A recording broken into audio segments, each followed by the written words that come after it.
game? Partick Thistle, Firhill, 1977 or 78. Thoughts? Thoughts on that? I don't really remember much about it apart from being cold.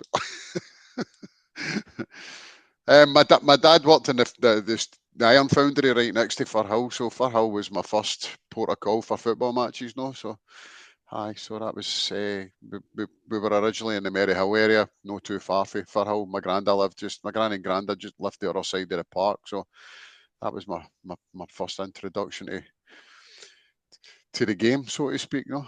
So, aye, my dad hated football, so my granddad was a big Celtic fan. Dad hated football. Worst? Worst that I've attended.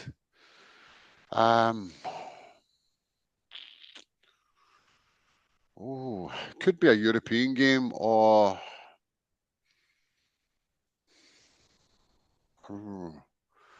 worst. I really don't know. Can I come back to that one? I'll have a wee think about it. Well, my worst was Motherwell. Not McDonald's. Aye, that was pretty bad. Do you know? I can't really think. What would be the worst? I'd need to sit. Maybe one of the European games when we've been away. I don't really know. I would need to sit down and think for a long while about that. But or maybe a derby game that we've lost, or maybe last season's cup final against Aberdeen, or probably a European game. But you always feel worse when you go away and there's that. Do you know what? Do you know what I'm thinking? Probably Basel away in 2002. I felt horrendously bad after that. And you know, we're into the city centre, and I met with Basel fans, and we met with Murat Yakin and another couple of the players that played with Basel, and they bought us a drink, which is quite a good thing because Switzerland's really expensive for drink. And they spoke to us, and I remember them saying to me, "Okay, so you go on and you win the UEFA Cup," and I just laughed.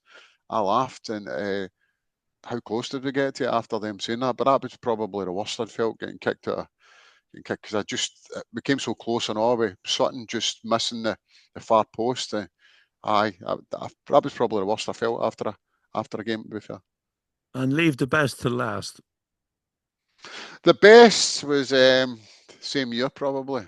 Liverpool at Anfield was to be there and be behind the goal when Hartson's screamer hit the net was just such an incredible feeling because a lot of the Celtic fans wrote us off after the first leg because it would finish 1-1. I was like, it's only half time, we're level. And I thought it was a brilliant performance down there, and a special mention for Big Rab Douglas, who got ostracised for the cup final. But if it wasn't for him, we wouldn't have made it to that cup final that year for some of the saves he brought off in that run and that night and all were brilliant. So big shout out to the Bricky, the original Bricky.